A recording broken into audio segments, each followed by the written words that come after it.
Hi everyone, it's Argo. Welcome back to my channel, The Realm of Literature. আজকে আমরা আলোচনা করব renaissance পিরিয়ডে পার্ট 5, যেটার মধ্যে পড়ছে mask and other dramatist to the early 17th century. আগের দিন আমরা কিন্তু বেন জনসনের সম্পর্কে আলোচনা করেছি। তোমরা যারা আগের দিনে ভিডিও দেখোনি, আমি ডেসক্রিপশনে পুরো লিঙ্কটা দিয়ে দেবো, তোমরা প্লিজ ভিডিওটা গো থ্রু করো। চলো শুরু করা যাক। মাস্ক কি? ডেফিনেশন হচ্ছে mask become an important theatrical form during the rains of James one and Charles one. James one and Charles ওয়ানের রাজত্বকালে কিন্তু এই মাস্ক একটা গুরুত্বপূর্ণ থিয়েট্রিক্যাল বা থিয়েটার একটা ফর্মে পরিণত হয়েছিল। It was a court entertainment performed for the king and the royal court on special occasion. এটা স্পেশাল অকেশনে কিং এবং রয়্যাল কোর্টের জন্য পারফর্ম করা হতো। Features performed in private royal halls such as banqueting hall, white হল। কোথায় কোথায় পারফর্ম হতো? এটা সাধারণত প্রাইভেট রয়্যাল হল এবং যেমন ব্যাঙ্কোয়েটিং হল, হোয়াইট হল এগুলোতে পারফর্ম করা হতো। Much more lavish and expensive than public theatre. এটা কিন্তু পাবলিক থিয়েটার তো না, অনেক বেশি ল্যাভিশ এবং এক্সপেন্সিভ ছিল। Included lavish costumes, elaborate stage designs, machinery, spectacular visual effects, music and dance.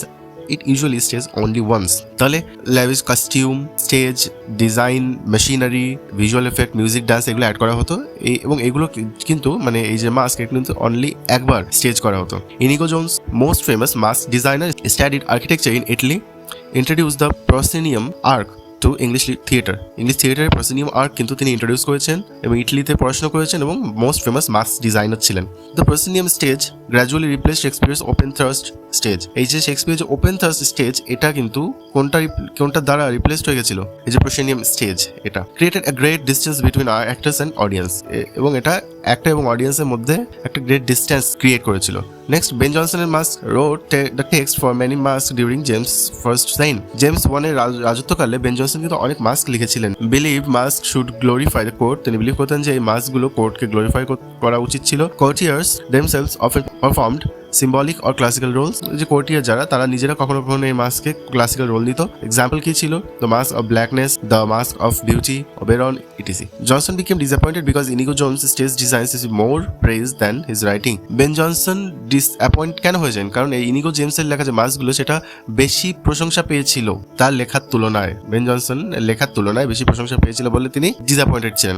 This contributed to the under valuation of Johnson's court mask. এর কারণেই কিন্তু যে জনসনের যে কোর্ট মাস্কগুলো ওগুলো কিন্তু অত বেশি প্রশংসা পায়নি। Johnson's reputation in his own lifetime, Jonson was one of England's leading literary figure, appointed poet laureate in 1616, remained poet laureate until his death 1637, influenced many younger writers known as the tribe of Ben বা son of Ben। তো এখানে হচ্ছে তিনি তার life টাইমে ইংল্যান্ডের leading Literary ফিগারের মধ্যে একজন ছিলেন। তাকে 1616 সালে পোয়েট লরিয়েট নিযুক্ত করা হয়েছিল এবং তিনি মৃত্যু আগ পর্যন্ত তিনি কিন্তু পোয়েট লরিয়েট ছিলেন। তিনি অনেক ইয়াঙ্গার রাইটারদের ইনফ্লুয়েন্স করেছেন এবং সেই রাইটারদের যে ট্রাইব, এদের বলা হয় সন্স অফ বেন বা tribe of Ben. Other dramatists কি কাজ ছিল early 17th century? The flourishing of drama in the 1590 produced many important playwright besides Shakespeare. Shakespeare পাশাপাশি এই সময় কিন্তু অনেক ইম্পর্টেন্ট প্লেরাইটরা কিন্তু এসেছিল।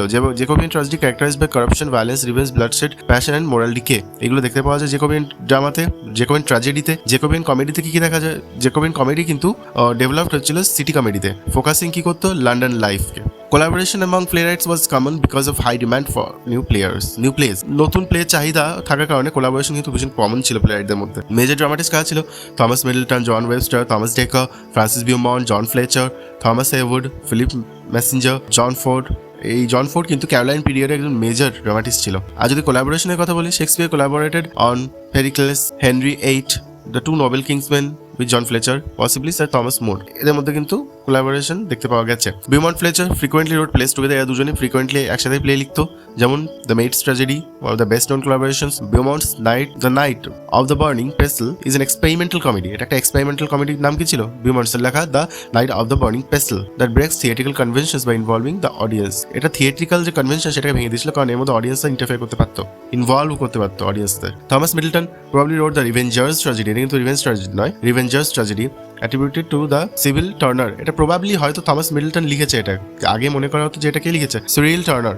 Also wrote The Changeling, Woman Beware Woman, A Game at Chess ইত্যাদি। Changeling explores madness, murder, moral decay, etc. এগুলো দেখতে পাওয়া যায়। Game at chess was a political allegory. এটা পলিটিক্যাল অ্যালিগরি ছিল যেটা censored after 9 performance because it offended the Spanish ambassador. Spanish অ্যাম্বাসাডারকে এটা অফেন্ড করেছিল বলে 9টা পারফরমেন্সের পরে এটাকে সেন্সার করে দেওয়া হয়েছিল, মানে ban types. John Webster and John Ford.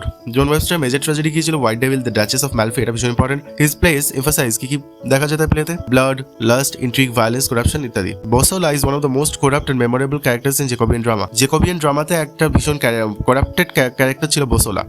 John Ford, major play কি Tis Pity She is a Whore, deals with the incestuous love between Giovanni and Annabella, challenges conventional morality and reflects the descendants of the Caroline theatre.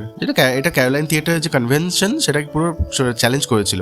R major play কোনটা ছিল? Tis Pity She is a Whore. Next domestic tragedy, এটা সাধারণত ordinary English ফ্যামিলিকে কিন্তু target করতো। Political censorship, theatres faced increase censorship because of political and religious concern. Puritans strongly opposed the theatre for its perceived immorality. Political satire was often supposed to maintain diplomatic and political stability. এই political satire কিন্তু যে morality সেটাকে কিন্তু strongly oppose করতো। যে এই oppose করা মানে পিউরিটানরা অ্যাকচুয়ালি এই যে থিয়েটার এর অপোজিট ছিল, মানে এদের সহ্য করতে পারতো না, যার জন্য কিন্তু পলিটিক্যাল স্যাটায়ার ব্যান করে দেওয়া হয়েছিল। Characteristic of Jacobean Caroline tragedy, Jacobean আর ক্যারোলিন ট্র্যাজেডি ক্যারেক্টারিস্টিক কি ছিল? Dark atmosphere, revenge, violence, murder, moral corruption, psychological complexity, intense poetic language, frequent Italian settings, exploration of human weakness, corruption ইত্যাদি। Important year কি ছিল? 1592 Arden of Faversham, 1603 এ woman killed with kindness, 1607 এ revenger's tragedy, 1607 থেকে 8 এ the knight of the burning pestle, 1610 থেকে 11 এ the maid's tragedy, 9 থেকে 13 এ হচ্ছে the white devil and the ড্যাচেস of Malfi, 1624 A game at chess, early 1630s A টিস PT she is a হোর। তো আজকে আমরা আলোচনা করলাম এই যে আদার dramatist to the early 17th century, এটুকু। নেক্সট দিন আমরা সিটি কমেডি এবং পরে পার্টগুলো আলোচনা করবো। যদি ভিডিও ভালো লেগে থাকে তাহলে ভিডিওটা লাইক, শেয়ার, কমেন্ট করবে, চ্যানেলটাকে সাবস্ক্রাইব করতে ভুলবে না। Thank you so much, stay tune for